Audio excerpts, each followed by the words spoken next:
Olá, tudo bem? Como é que vocês estão? Eu sou Alessandra Nascimento, estou aqui com vocês no nosso podcast, no podcast Conexões.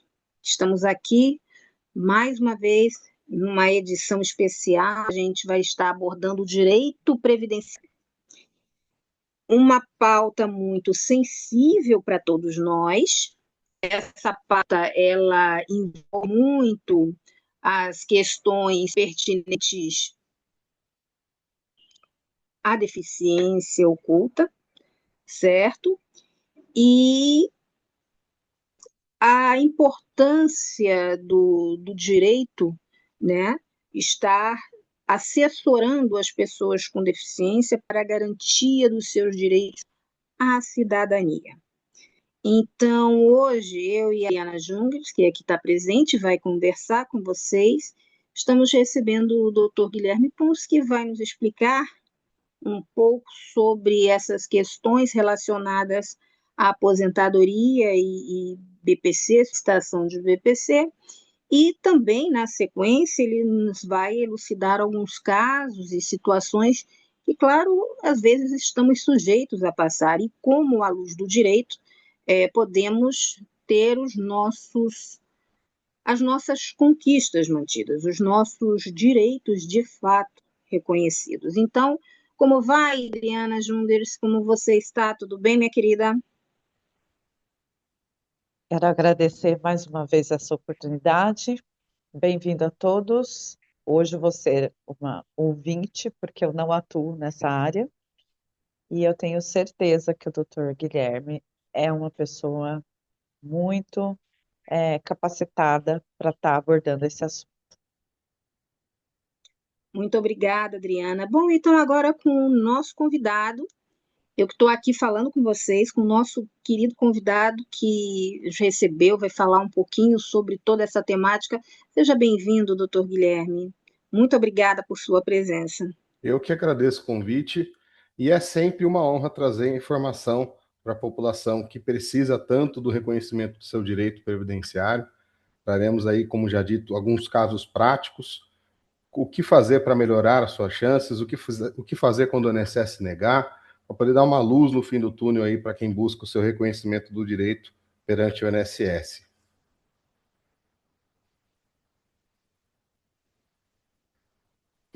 Bom, doutor Guilherme, muito obrigada. Eu queria que o senhor explicasse para a gente, as pessoas com epilepsia, as pessoas neurodivergentes em geral, ou pessoas com deficiência oculta, enfrentam grande dificuldade na hora de conseguir um BPC ou até mesmo uma aposentadoria. Por vezes, a situação se torna humilhante, dado que em alguns casos, e em outros podcasts já foi mencionado,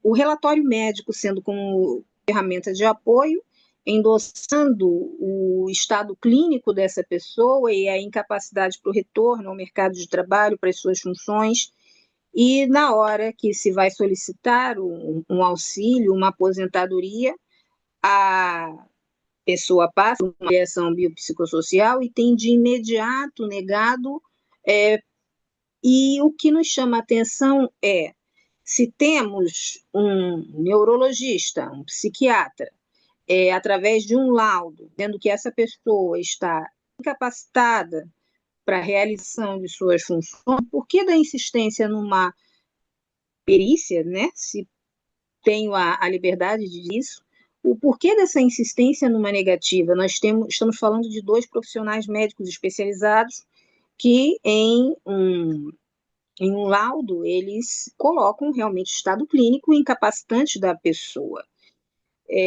Por que ainda nos deparamos com casos dessa natureza dentro do INSS, quando esse momento de fragilidade, a única coisa que a pessoa somente quer os seus direitos reconhecidos, a sua dignidade e poder exercer, né, o seu autocuidado, poder ter uma garantia mínima de segurança em sua casa, em suas condições, dado que a situação da comorbidade que tem está impedindo ao trabalho. Eu queria que o senhor explicasse melhor isso para a gente, como é essa questão da perícia, como tem sido feito isso, e o porquê de negar tanto? Pois bem, é uma questão um tanto mais profunda e externa ao ato da perícia em si, tá? O que eu vou revelar aqui vai trazer, de certa forma, um entendimento, uma compreensão do porquê que isso acontece. Mas, na sequência, também vou explicar como aumentar, como melhorar suas chances lutando contra esse sistema. Primeiro ponto é que o INSS hoje, nos cofres do INSS, é o único lugar hoje onde tem dinheiro. Então, para se compor a renda, o que vem do todo, do que compõe ali o efeito financeiro que o INSS arrecada, existe a contribuição social do que vem para o trabalhador. O que vem do trabalhador, então, é no Olerite, naquele desconto de 9% a 11% do que tem do Olerite. Para além disso, existe 20% de desconto da contribuição patronal. Para além disso, PIS, COFINS, contribuição sobre o lucro líquido, CSL, e para além disso, contribuição sobre loterias, e se tiver exposição a agentes nocivos, também existe a GERAT e a GESAT, que é paga junto ao INSS. Então, existe uma gama muito grande de contribuições que chegam no cofre do INSS. E essas contribuições são destinadas a outras áreas, que não ao sistema previdenciário que deveria atender ao cidadão. Podemos ver, então, todos os anos, desde o ano de 2002, o INSS desvia ao final do ano, porque sobrou no cofre público, e ele desvia para a União os recursos do INSS. Neste ano passado, foram 500 bilhões de reais. Se fala em rombos e mais rombos de 2 bilhões, de 1 bilhão, de 4 bilhões, que não pode estender o direito aos cidadãos, porque o rombo seria de 6 bilhões. Mas, ora bolas, sobra 500 bilhões todos os anos. E ao estipular o tamanho do rombo que o INSS teria para não realmente pagar o benefício ao cidadão, eles fazem ainda uma conta aumentada. Um lapso de 10 anos, se estendessem o benefício, teria um prejuízo ali o INSS. Um caso recente, que foi julgado pela STF, traduz um direito que é da pessoa que necessita do cuidado de terceiros para a manutenção de suas necessidades básicas, que é o acréscimo de 25% de quem já está aposentado por invalidez. Quando ele precisa do auxílio de terceiros para se alimentar, para tomar banho, para os atos de necessidade básica, ele tem direito a esse acréscimo. Isso já é uma garantia legal para quem recebe aposentadoria por invalidez. E tentou-se, então, naquela ocasião, a estender esses acréscimos de 25% a vários outros benefícios, desde que comprovada a necessidade de cuidado de terceiros, que é um caso de uma deficiência chamada de máxima, de uma superinvalidez. O rombo seria muito grande para o cofre do INSS, mas mesmo assim, todos os anos, 500 bilhões de reais são enviados do cofre do INSS para a União para alimentar programas de aceleração do crescimento, chamados de PAC. Então, esse é o primeiro dado, a primeira informação que é relevante para a gente poder entender o porquê dessas negativas. Eles negam, ora bolas, para sobrar mais dinheiro, para mandar mais dinheiro para emendas partidárias, programa de aceleração do crescimento 1 e 2, para todos os outros recursos que vêm da União. E por isso que, recentemente, não estamos falando de dados desatualizados, estou lendo aqui para vocês. 2025. Lei Federal 15.201 de 2025, cria PGB, bônus de R$ 75 por processo que o perito negar. Então, o perito, façamos uma conta básica. Ele está recebendo hoje, de valor base, para trabalhar meio período, ou manhã, ou tarde, R$ 17.013 por mês. Sendo que, para além disso, cada perícia que ele avalia, ele ganha R$ 75. Se ele analisar 70 perícias no dia, e é o que ele faz na prática, ele consegue ficar com o salário dele limitado ao que ganha o ministro do STF, R$ 40 mil. Então, o perito do INSS, em realidade, ele está lá para fazer salário, como se fosse um vendedor. Ele está vendendo, só que a favor do INSS. E vendendo o que para o cidadão? Uma análise, que na realidade não é justa, que é uma análise que dura 2, 3, 4, 5 minutos, não dá tempo de esquentar a cadeira do INSS, você não tem tempo nem de mostrar um exame que você tenha feito, um relatório médico que você tem em mãos. Você já vem com a negativa de antes de entrar na sala, pela forma que foi vestido, pela forma que chegou até o local da perícia, se ninguém foi acompanhando você, se você foi com o sapato fechado, se você levantou rápido ao ser chamado para avaliação pericial. Tudo isso é observado e é motivo para negativa antes mesmo de você entrar na sala e poder apresentar a sua prova médica. O médico do INSS, ele não é especialista na doença que está atendendo. Ele é clínico geral. E aí o INSS dá um curso suplementar de peritagem para que ele possa avaliar todas as disciplinas médicas. Mas quem está te avaliando ali não é o especialista. E ele sequer olha o relatório do especialista. Então são situações em que só podem ter a explicação por completo a hora que a gente entra na questão financeira. Tá? O motivo da negativa, em realidade, não é porque ele discordou da opinião do médico especialista que cuida e que faz o tratamento ali do cidadão. Ele discorda, na realidade, de receber a menos do seu olerite no final do mês. Então, quando a gente começa a analisar toda essa legislação, que agora em 2025 é a Lei 15.201, em 2024 é a Lei 15.141, até 2024 vigiu a Lei de 2019, Lei 13.846. E assim é desde o ano de 2001. O perito ganha por processo que nega. E ele tem que manter um índice de aprovação mínimo, porque senão ele não consegue receber o seu bônus e aumentar o seu salário de R$17 mil para até 40. Então, o sistema previdenciário ele está montado no que dá mais lucro. Não é no que presta melhor serviço para o cidadão. O que dá mais lucro é segurar cada vez mais, é dificultar cada vez mais, para preservar o dinheiro dentro do cofre e, ao final do ano, destinar para outras áreas. Destinar para emendas partidárias, destinar para os partidos políticos, destinar para o programa de aceleração do 1, 2, e se sobrar, cria o 3, e não para prestar um serviço a quem sustenta o sistema. As pessoas estão pedindo o benefício porque têm direito, porque pagaram aquilo. Pagaram para ter direito àquilo, não é algo que está sendo dado gratuitamente. E simplesmente, isso lhe é negado, não é negado muitas das vezes nem na frente do cidadão, para não criar conflito, não criar um atrito. E o perito fala, hoje, a partir das 9 horas da noite, você consegue consultar seu resultado. Próximo. Então, quem já passou por uma perícia médica do INSS sabe que é exatamente assim. Não vou dizer que 100%, porque existem exceções, mas as exceções são tão poucas, são tão mínimas frente ao todo, que não vale nem a pena citar as exceções. Vale citar como regra. Perícias que não duram 5 minutos, avaliações que são julgadas antes da pessoa, do paciente, entrar na sala de avaliação da perícia. Ele não pode ir acompanhado, nem de um parente, nem de um ente querido, nem do seu advogado. O advogado, se entra junto na sala da perícia, ele tem a prerrogativa legal de acompanhar o ato. Ele é retirado à força pelos vigilantes. Se ele insistir, a perícia é negada sem avaliação. Então, essa é a prática da maioria da perícia médica do INSS hoje. E isso se justifica tão somente pela questão financeira. São números. Então, os números é que mandam se um determinado cidadão vai ou não passar na perícia médica do INSS. Recentemente trago um caso para vocês que não justifica. Não justifica. O INSS nunca vai conseguir se retratar e justificar uma negativa como essa. Benefício de LOAS, BPC. O requisito é deficiência.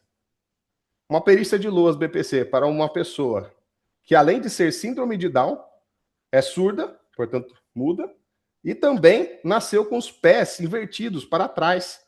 Teve que passar por diversos procedimentos cirúrgicos na infância para tentar endireitar, ou seja, o andar, o caminhar é muito difícil.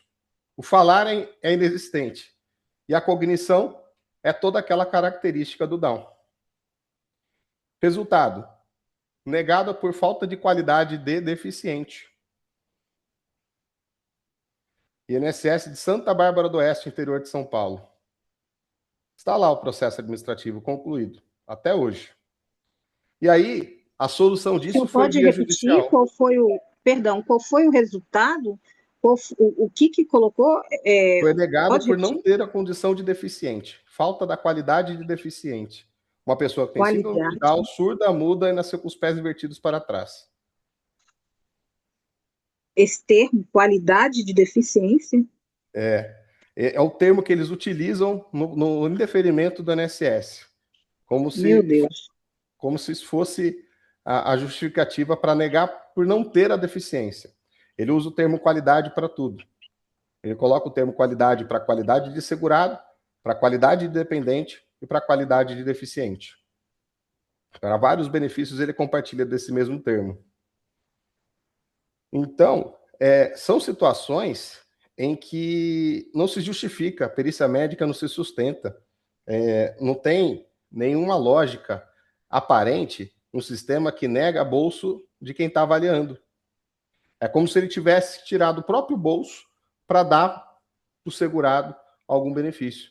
E, na realidade, ele tira do salário. Então, se ele já atingiu aquele bônus, já ficou limitado, aí ele dá para alguns o benefício.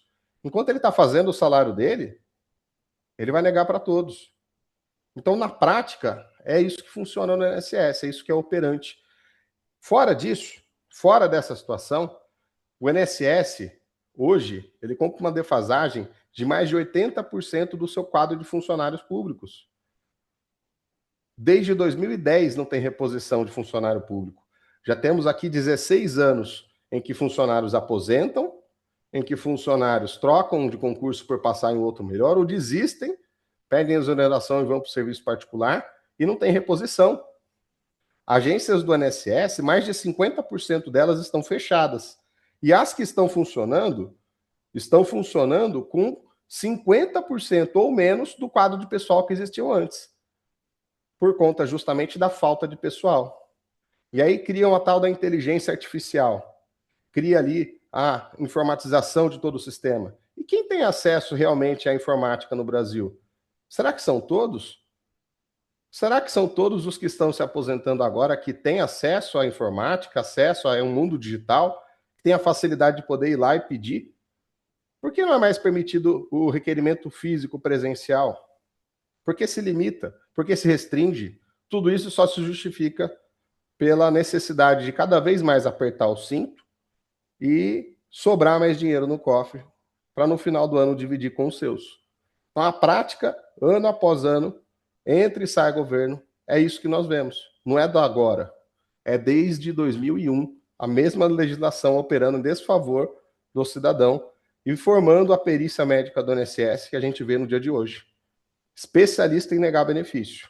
Nega porque a pessoa foi de Uber, nega porque foi dirigindo, nega porque não foi acompanhada, nega porque foi de sapato fechado, nega porque conseguiu pegar um objeto que caiu da mesa, conseguiu se esticar ali, entregar para o perito um objeto, uma caneta, uma folha, algo que tenha derrubado ali da mesa propositalmente. Você tenta ser gentil e tem o benefício negado por causa disso.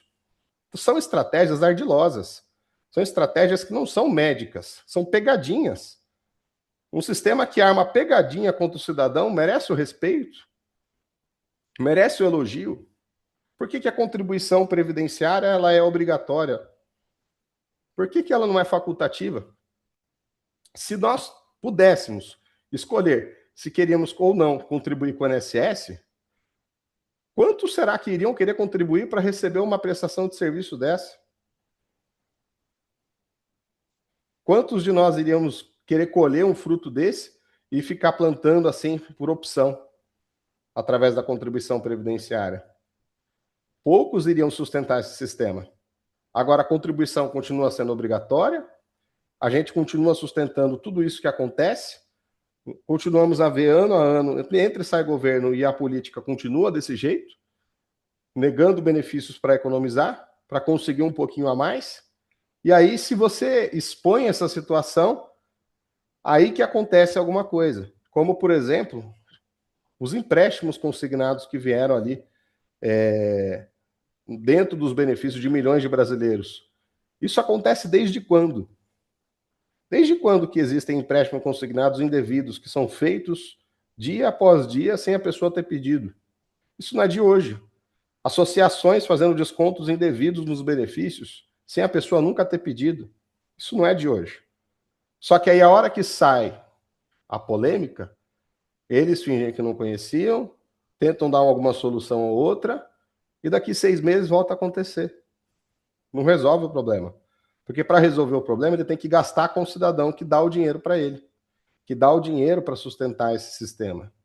E ele não pode tirar o dinheiro do sistema previdenciário para mandar para as outras áreas, que é o que dá voto, que é o que dá emenda partidária, que é o que dá ali as vantagens de ser político nesse país.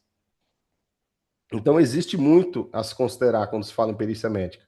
Não é entrar dentro da sala de avaliação apenas, é enxergar isso como um todo.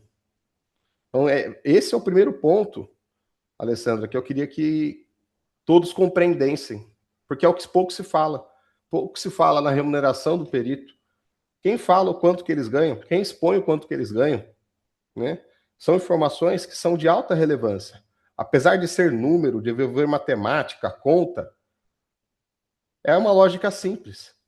É negar para poder ganhar mais, negar para sobrar mais, negar para poder conseguir, ao final do ano, mandar para os outros programas do governo o que sobrar no bolso. Então, esse é o primeiro ponto que eu queria deixar claro, Alessandra.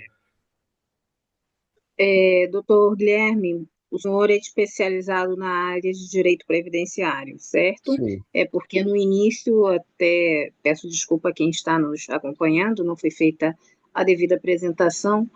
O senhor citou alguns casos, né, de grande relevância, porque são emblemáticos e mostram também a rudeza do sistema, principalmente no momento em que a gente mais precisa dele. No momento em que se precisa de acolhimento, quer seja pela situação financeira que se encontra, e também, enfim, a falta de sensibilidade do outro lado, porque estamos lidando com pessoas, com seres humanos, e dentro de cada deficiência, digamos assim, tem situações particulares, por exemplo, as neurodivergências, nós temos como gatilhos os estados emocionais. Aqui acompanhamos, por exemplo, algumas negativas de pessoas com epilepsia que, quando saem das perícias, do impacto do não, convulsionam. Como é que você nega uma pessoa o direito de acesso ao benefício, se quando justamente, que é todo um processo de tensão emocional, ansiedade, essa pessoa que recebe o não tem enfim, passa mal na frente e ainda se sustenta, é uma situação muito emblemática, porque quem convive com uma deficiência oculta, se não está devidamente com o cordão de sol, e claro, também muitas vezes o próprio cordão não é respeitado. Só vem quando temos uma crise. E isso é muito emblemático enquanto país, porque também estamos à mercê no ato da nossa vulnerabilidade, porque não escolhemos passar mal. É uma situação oriunda da doença que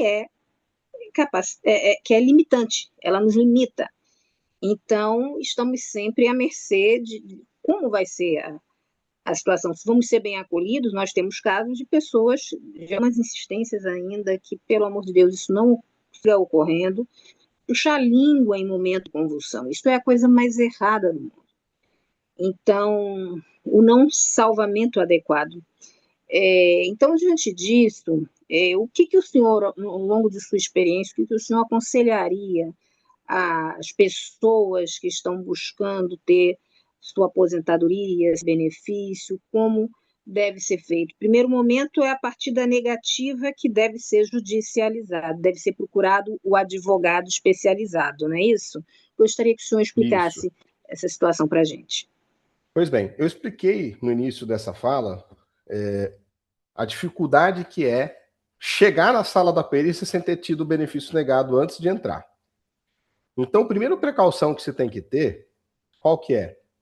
É não dar essa justificativa para ter o benefício negado antes de entrar na sala da perícia. Então, pode até parecer que o cidadão do lado de cá está querendo enganar, ou mostrar, ou aumentar algo. Mas na realidade, não. Na realidade, ele só quer que o seu relatório médico seja observado.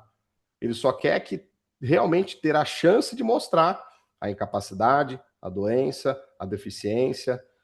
Antes disso, premeditadamente já ter sido indeferido.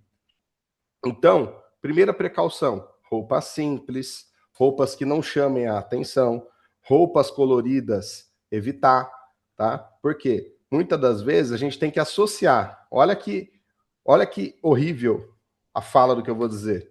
A gente tem que associar a tristeza à deficiência. Como se o deficiente tivesse que ser triste.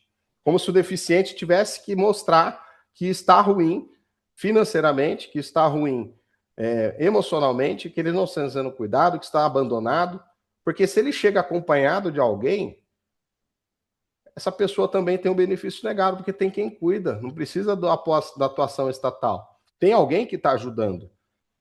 Agora, se também, de outro lado, demonstrar que chegou sozinho na perícia, que sabe tomar o aplicativo do Uber sozinho, que sabe dirigir, que consegue pilotar uma moto, chegou com o capacete pendurado na mão, com a chave do carro pendurada no pescoço, benefício negado na hora.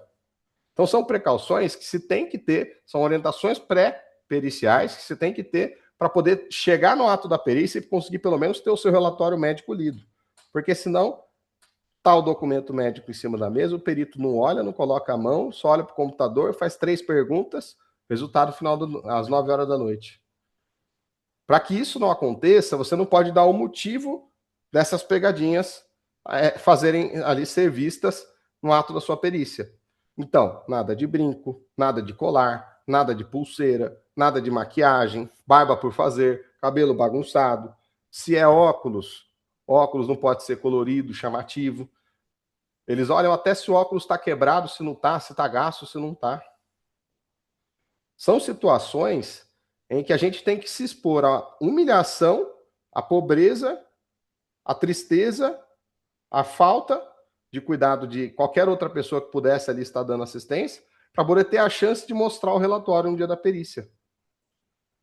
E aí quem olha isso de fora, julga, está querendo enganar, está querendo aumentar. Não, está só querendo ter a sua chance de ser avaliado, mesmo que diante desse sistema de negativas que tem no INSS. Então, adotando essas posturas, a chance de ganho no processo do INSS é maior, estatisticamente. Agora, muito provavelmente, se o médico estiver naquela situação em que ele está tentando fazer o salário dele, ele vai negar de qualquer jeito, você indo do jeito que for. Agora, se você ir de qualquer jeito, mesmo que ele possa aceitar, ele já vai negar porque ele vai deixar para o próximo. Como se um tomasse o direito do outro. Entende o raciocínio? E aí entra o processo judicial. Se o INSS negar, procurar um advogado da sua confiança, preferencialmente, igual um médico, você procura um médico especialista em ortopedia para resolver problemas da linha ortopédica. A mesma coisa para o advogado. O advogado, o ideal é que seja especialista no assunto que você está procurando. Tá? É a minha visão enquanto advogado, enquanto sou contra a visão generalista em que o advogado atua em todas as áreas do direito. Eu tenho a visão de que o advogado especialista tem a maior chance de sucesso. Procure um advogado de sua confiança, especialista preferencialmente no problema que você tem, e a partir disso será dado início a um processo judicial. E aí muda a figura. Aí a perícia médica, mas não é mais do INSS. Aí o INSS passa a ser réu. O INSS passa a ser processado. E, inclusive, vale pontuar que o INSS hoje ocupa a posição de maior réu do país.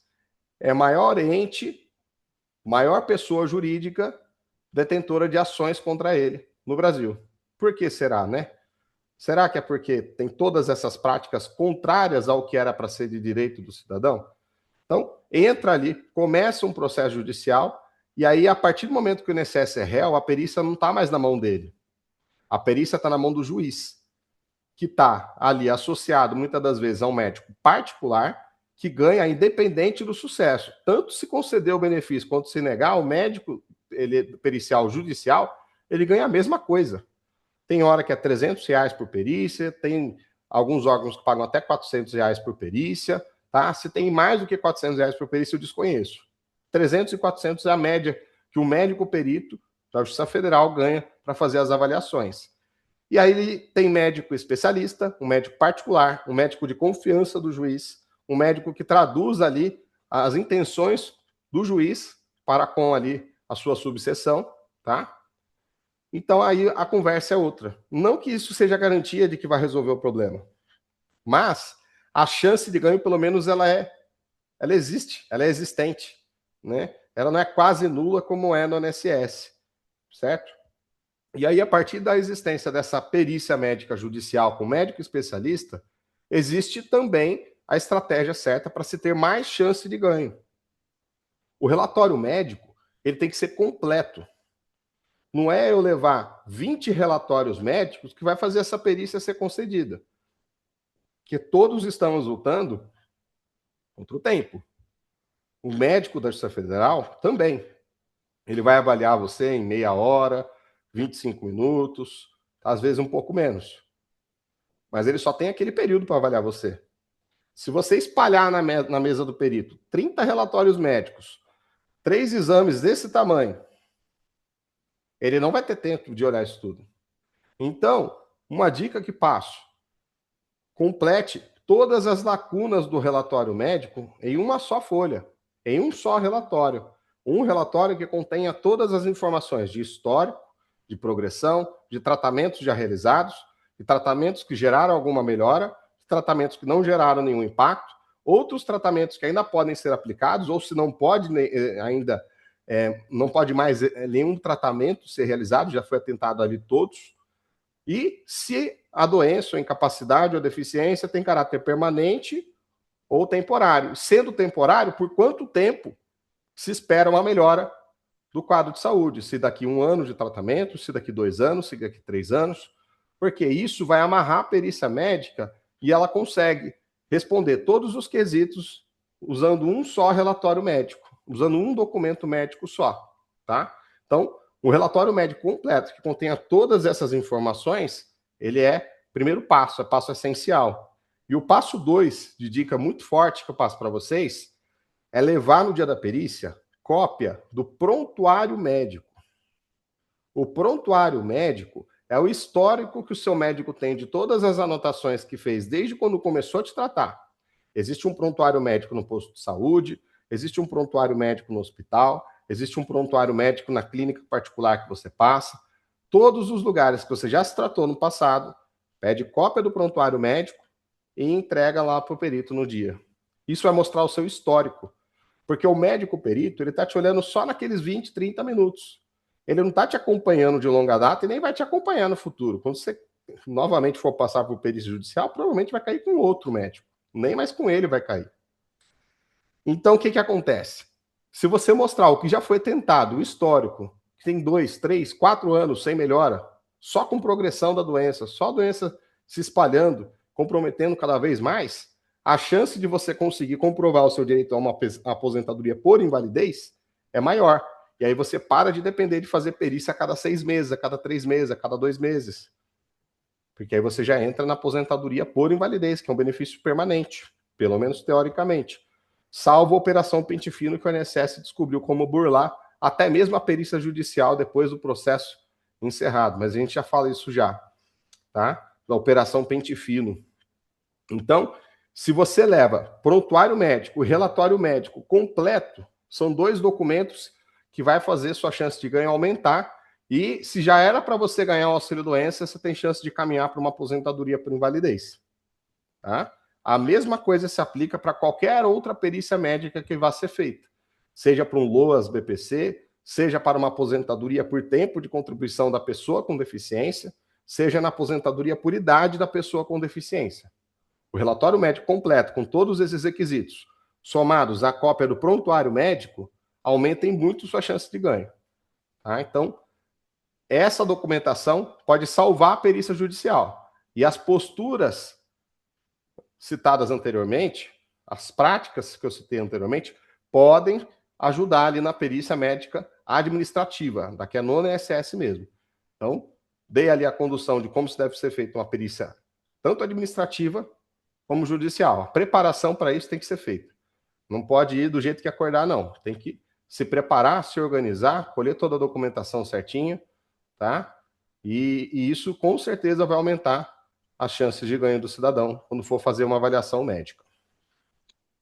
Doutor Guilherme, eu queria, fugindo um pouco, mas ainda dentro do nosso tema, a questão da capacitação do profissional da área do direito. Estamos falando de direito previdenciário. E também, agora, com a questão das deficiências ocultas, como o profissional vai estar lidando quando do outro lado tem uma pessoa que tem um histórico, toda uma situação sensível, né, de doença, que caminha para limitações. Como o senhor atua com parte de capacitação, eu vejo que o senhor tem as redes sociais muito buscadas, né, através de temáticas que o senhor tem abordando. Como o senhor observa na atualidade a formação desse profissional que vai dando, porque como eu já vinha dizendo, né, a inclusão recente da deficiência oculta, isso também é um marco. Então, como é que esse profissional de direito vai estar, enfim, atuando, né? Eu falo em especial também aqueles que estão saindo das instituições de ensino.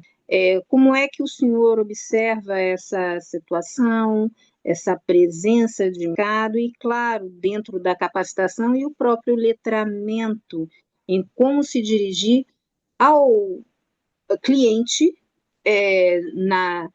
na linguagem mais assertiva possível, que não venha a acarretar nenhum tipo de discriminação, digamos assim. A gente entende, por exemplo, termos hoje de pessoa com deficiência, né? Antigamente nos chamavam de epiléticos. Então, são situações que eu estou trazendo um exemplo. O próprio termo E também da neurodivergente ou importância. atípico representa isso, né?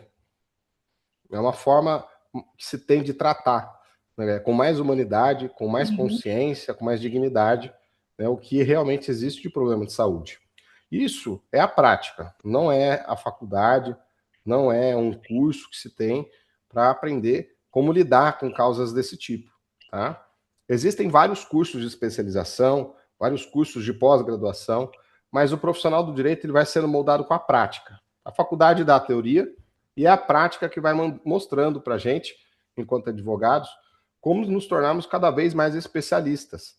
E não há um teto, não há alguém que se fale, ó, eu sou especialista e não tem mais ninguém que saiba mais do que eu. Sempre tem alguém que sabe mais do que você, sempre tem alguém que ganha mais dinheiro do que você, sempre tem alguém que é mais famoso do que você, tá?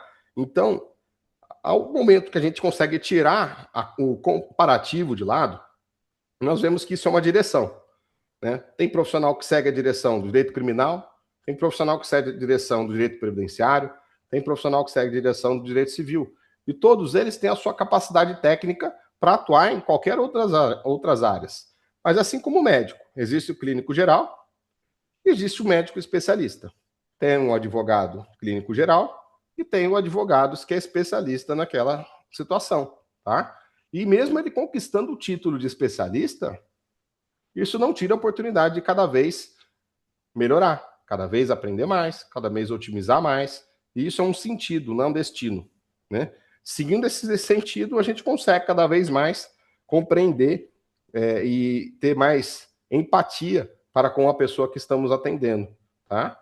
Aprender a se colocar na posição da pessoa e propor uma solução que vai resolver da melhor forma o problema para o cidadão, e não para o bolso do advogado, e não para a situação da fama em si, não como aparecer mais na mídia, mas sim como resolver o problema de quem precisa. Tá? Na prática, é a prática que vai dizer isso, né? A recorrência. A gente tem uma frase muito famosa de Joel J. Ninguém é bom naquilo que faz pouco.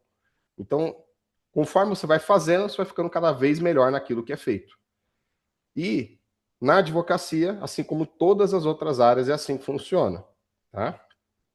Enquanto formação de jovens advogados, existem muitos novos profissionais, existem muitos novos profissionais bons e novos profissionais ruins, assim como toda a área, tá? Mas eu sempre recomendo procurar um especialista na área que você vai atuar e recomendo os advogados também, sempre que posso, a procurar um nicho do direito, uma especialidade do direito, para que se possa fazer nome, ser reconhecido naquela área, né? E fugir cada vez mais da figura do advogado generalista, que é uma figura que, ao meu ver, já é do passado. E hoje, momento atual, a quantidade de informação que nós temos pede especialização em todas as áreas de atuação. Não é só no direito, não. Então, é essa recomendação que eu sempre digo, sempre passo adiante.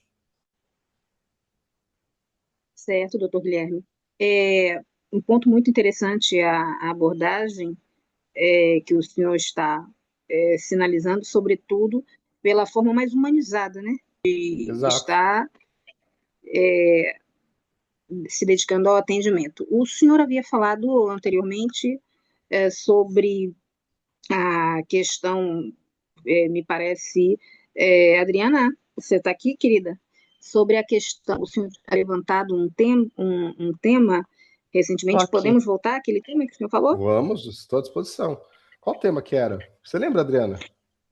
Aquela parte que o senhor havia mencionado sobre a questão do próprio INSS, do pente fino. Operação É, Pente Fino, joia. Operação Pente Fino é mais uma estratégia do dinheiro trocar de mão. Ao invés de estar no bolso do segurado, ficar no cofre do INSS.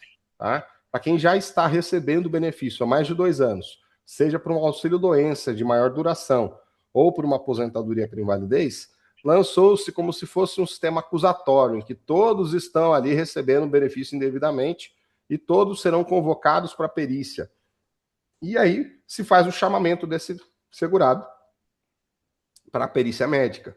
Só que para quem já está aposentado por invalidez há 10 anos, 15 anos, 20 anos, ele não mantém ali um relatório médico atualizado, os exames atualizados, ele não mantém ali tudo ali guardado com ele. Ele já está aposentado.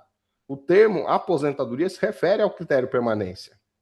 E aí se chama esse segurado para uma nova avaliação, surpresa, de pronto, marcado de ontem para hoje, e aí ele aparece lá no INSS com o que ele tem de exame antigo, de prova antiga, e se diz, você está apto a trabalhar. Corta o benefício. E quem ganha com isso? O perito médico do INSS, R$ 75 a mais. Extra. Além do salário dele, além da remuneração base. Então, o pente fino, ele favorece o perito médico do INSS que chama o cidadão para a perícia, favorece o INSS que deixa de pagar benefícios acusando aquela pessoa de ter recebido indevidamente, e inclusive pede devolução do que foi recebido, acusando de fraude, acusando de ter induzido o INSS a algum tipo de erro, pede tem até a acontecido devolução. muito. Acontece diariamente, todo dia aparece cliente nesse perfil aqui, principalmente de LOAS BPC. Porque Sim. de ano em ano não foi lá atualizar o cadastro no CRAS, o cadastro está desatualizado, se o cadastro está desatualizado, o benefício está indevido. Tudo está indevido. O INSS adota algumas práticas que, conforme a gente vai encaixando no quebra-cabeça, a gente começa a entender o porquê das coisas. A última prática que vi agora recentemente, inclusive acabei de gravar um conteúdo sobre isso, é ele fazer a exigência lá dos benefícios por incapacidade de documentos médicos que já estão lá, que já foram anexados. Ele faz uma exigência padrão dizendo que nada foi anexado. A pessoa que não entra ali para consultar todos os dias, ou se entra, não sabe entrar lá e olhar que tem uma exigência em aberto para ele anexar de novo, que já estava lá, tem um benefício negado por falta de completar ali a diligência, falta de cumprir a exigência. Entende? Maliciosamente ele pede o que já estava lá para poder nem precisar analisar, já vai indeferido automaticamente. E com isso ele vai zerando a fila. Resultados de aposentadoria por idade, aposentadoria por tempo de contribuição, negados por inteligência artificial, e que você não tem a conclusão. Quanto tempo foi aceito? Quanto foi recusado? Qual o motivo da negação? Onde que está aparecendo aqui o motivo de ter sido negado? Não aparece. Simplesmente negado. Nem a assinatura do servidor tem. Não teve mão de obra humana que analisou. E aí ele faz isso Real. para quê? Para ganhar dinheiro, para economizar, para guardar mais, chegar ao final do ano, mandar mais para os cofres de outras instituições. Então, conforme a gente vai encaixando o quebra-cabeça, a gente vai vendo que na realidade é maldade. É maldade pura. Para quem sustenta o sistema, para quem paga para ter direito. Não é nada que está sendo dado. Ninguém está pedindo algo que, uma ajuda, por favor. Não é uma ajuda, por favor. O médico disse, tá aqui, ó, tô doente, estou incapaz, não estou trabalhando. Eu não estou pedindo, era sua obrigação me dar, tá na lei. Tá aqui escrito que se eu tiver doente, estou comprovando com relatório, eu tenho direito ao benefício. Mas não.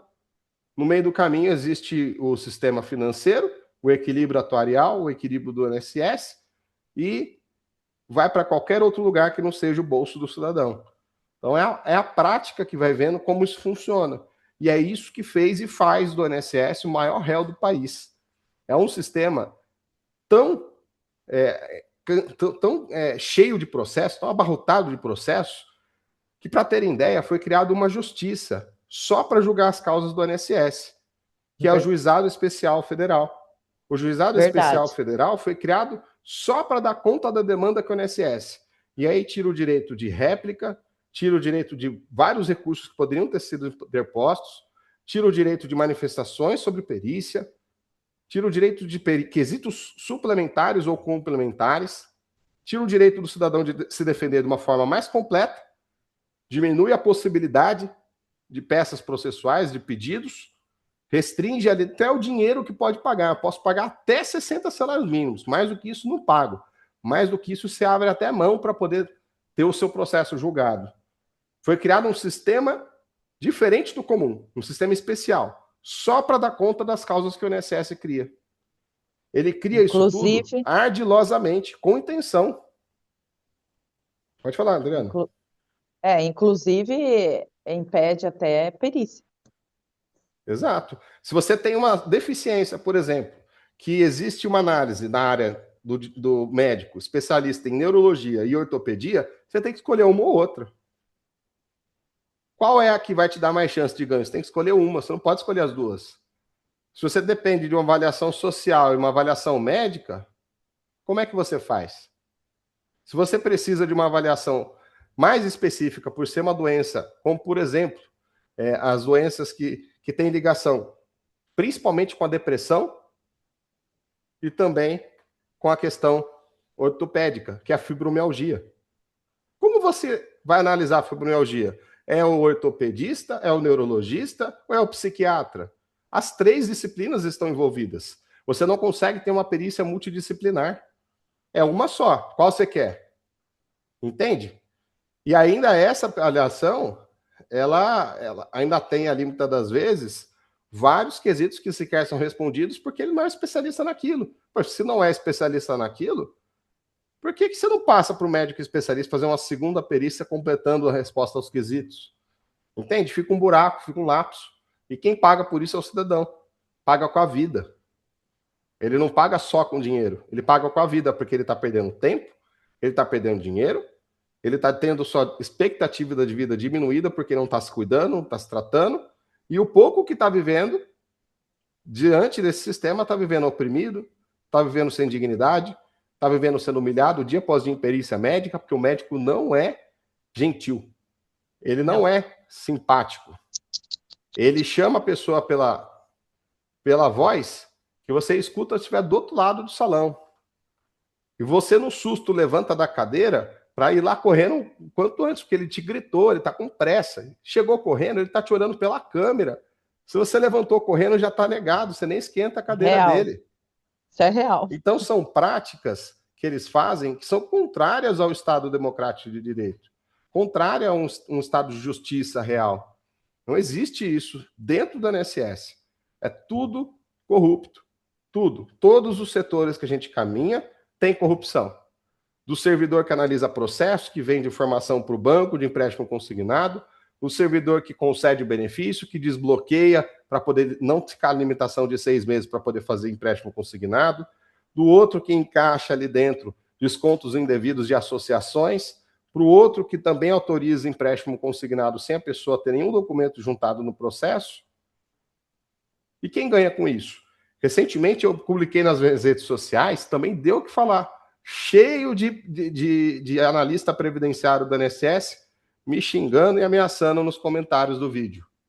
É um vídeo que eu digo sobre uma médica do INSS que comprou ou reservou, vamos dizer assim, um apartamento com pagamento à vista no Sena Tower. Para quem nunca ouviu falar do Sena Tower, era um edifício que vai ser construído lá em Camboriú e é simplesmente o maior edifício residencial do mundo. Ela pagou mais de 200 milhões de reais no apartamento. É o metro quadrado mais caro que existe no mundo, esse apartamento. E uma médica do INSS, que ganha 17 mil, consegue comprar. Ah, mas é meu marido que ganhou o dinheiro. O marido também é médico da INSS. E não tinha herança.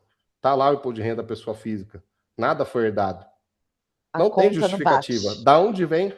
Não tem encontro de valores. Então, são práticas que a gente vê dia após dia, que são recorrentes, que acontecem. Poucos são os que se levantam contra isso. Eu mesmo já recebi diversos processos de médico que não gostaram da exposição, não gostaram do que eu falei. Mas eu estou aqui falando de novo, tá? Porque a diferença é a seguinte: o médico, quando vai me processar, ele precisa pagar quem? O O advogado para entrar com o advogado. processo. Eu, pelo menos, não pago o advogado que eu mesmo me defendo. Então, deixa entrar. Eu sigo aqui me defendendo. Até hoje, nenhuma condenação. Processo atrás de processo. Exato.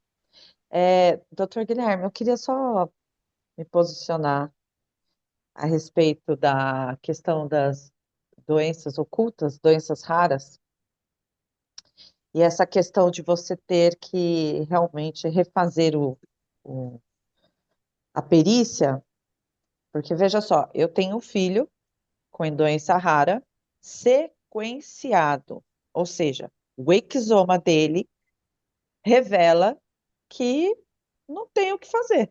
Ali mostra a doença e depois de 2 anos eu tive que refazer novamente a perícia no INSS. E a médica ardilosamente começou entrevistando meu filho, teve a capacidade de falar que meu filho não tinha deficiência intelectual, só porque ele respondia o nome e a idade dele, e queria literalmente suspender. Aí eu tive que falar para ela, falei, olha, doutor, a senhora está lidando com um exoma, um exame genético. Cadê? Como se não tivesse visto. Uhum. Lógico, Em deve ter realidade, acesso. às vezes ela nem sabe do que é. Ela não é especialista naquilo. É Sim, um clínico tem isso. geral. Sim, Ele olha, não sei, vou negar. Está exigindo exato, muito de mim? Vou negar. É aquela famosa exato. regra do braço curto, né? Quem É, já ouviu falar a regra do braço curto do servidor público? O grampeador não, o furador de papel, né? Existe o processo que ele era físico, né? Ele era uma montagem mecânica, não era um processo digital, como os que nós vemos hoje. E ali tem aquela figura do furador de papel para encaixar o grampo no meio deles, das folhas. O grampo está sim, onde? exatamente. O furador está onde? Do outro lado da mesa, eu tenho que me esticar para pegar. Então, já que eu tenho que me esticar para pegar, pega a folha, dobra no meio, vem com uma caneta fura aqui, outro fura aqui, coloca, encaixou, fechou, vai Exato, embora. É o braço exato, curto, é a falta de capricho, exato, é a falta de cuidado, é a falta de consciência, a falta de empatia, né? E exato, é isso exato. que dá, infelizmente, não vou dizer que a maioria, mas uma boa parte, tá, dos servidores públicos que nós temos hoje. Porque tem É, estabilidade. Se não tivesse exato, estabilidade, não iam prestar um serviço desta forma, tão precária. exatamente. Não E tem o especialidade. INSS, e o INSS é campeão em abusos, campeão em precariedades contra as pessoas, contra os cidadãos. O INSS é campeão se fosse uma Olimpíada, ia ser ouro em todas as categorias. Tá? Então, o INSS ele existe ali realmente por obrigação. Porque se fosse opcional recolhimento com o INSS, duvido muito que ele ia conseguir se manter de pé. Só que a contribuição é obrigatória. Todo mundo tem que sustentar isso. Todo mundo tem que ver Sim, isso, mas não quieto, não calado. Né? sim, Existe quem leva isso à tona. Então, é por isso que eu ressalto, inclusive, a importância de podcasts como esse, né? Para sim, é muito importante. trazer informação para quem precisa, dar voz para quem tem o que falar, para quem tem o que dizer. Isso precisa existir. As pessoas precisam saber que funciona desse jeito. Né? Que a Exato, indignação delas não é porque acharam realmente que ela não tinha nenhum tipo de deficiência, não é porque acharam realmente que ela não tinha incapacidade para trabalhar, é porque preferiram o bolso, exato. preferiram a remuneração e não a empatia, né? Então, E, é aí eu isso que retrata a ressalto, perícia médica do INSS. e aí eu ressalto novamente aquela questão deles agirem de forma ardilosa, no sentido de deixar cair um papel, se você tiver o reflexo de pegar e devolver, pronto, você já está apto, você E baixou, você está parece entendendo, algo muito besta, né? Parece algo muito mas eles simples. fazem isso. Eu Mas passei por isso. muita gente não sabe. Eu Eu compartilhei um passei. vídeo retratando exatamente esse teste. Esse vídeo que eu compartilhei no Instagram recentemente deu 16 milhões de visualizações. Se Exato, entregou para tanta pessoa assim, é porque muita gente não sabia disso. Via isso e exato. não E eu sabia passei por que se isso. identificou, que passou por isso, e aí comenta lá no Exato, vídeo. Isso acontece mesmo que fizeram comigo, né? exato. Então E são aí situações que. impede a avaliação biopsicossocial, no caso, né? Depois. Já Exato, e corta ali. que é outra situação, né? A questão da avaliação social do INSS é uma extensão da perícia médica, infelizmente. A Sim. avaliação social do INSS, ela é ligada intimamente a pontos. Então, eu imagino, que eu não pude estar presente, né? Porque senão eu seria expulso do ato da perícia. Eu E imagino é como exposto. E é exposto. eu imagino É como que expulso. foi a avaliação. Eu imagino como que foi a avaliação daquela cliente minha que é síndrome de Down, surda e muda. Aí o assistente social pergunta: consegue ir no mercado sozinha? Como é que ela respondeu que sim para poder ganhar aquela pontuação 100%? Se ela é surda e muda. E ninguém acompanhou ela no dia da perícia porque não deixaram entrar. Como é que ela responde que ela consegue cozinhar o próprio alimento, tomar o banho sozinha, preparar ali os atos da vida civil de maneira social plena, sem necessidade de ajuda de terceiros? Como é que ela respondeu se ela é surda e muda? Entende? Não tem sentido, não faz, não Ok. completa, uma coisa não encontra com a outra. E isso quem fez também foi assistente social, porque nem nos pontos que vem da assistente social, essa cliente minha passou. Ela não totalizou a pontuação suficiente, que é 3.750 pontos. Ela precisa ter menos do que isso. Ela não alcançou 3.750 pontos nem na avaliação social e nem na avaliação médica. As duas perícias deram para ela a não qualidade de deficiente, né? E que qualidade é, né? Por que se chama assim, Exato. né?